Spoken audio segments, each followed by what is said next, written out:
I want to talk about Paul George. This is coming off of the heels of Paul George being shut down for the season. I wrestle with this question. The question is Paul George a Hall of Famer? Because if you would have talked about the Paul George that was in Indiana, that trajectory is for sure Hall of Fame. Hell, if you even would have talked about the Paul George in Oklahoma City, which you can argue was probably Paul George's best year, finished third in MVP. That was probably the best Paul George that we've ever seen. Of course, that you would say he's a Hall of Famer.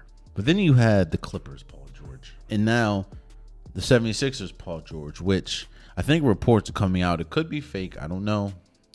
But reports are coming out that the Philadelphia 76ers are going to desperately try to trade Paul George this offseason because they want to get off that contract that they just paid him. As unfortunate as it is, I don't think Paul George is going to have the greatest of legacies when his basketball career is over. Since leaving Oklahoma City to go to the Clippers, has been one of the most injury-prone players in the NBA. When you're a max player, especially on a team that you're needed to be that type of player because Joel Embiid is out, that's not a good look.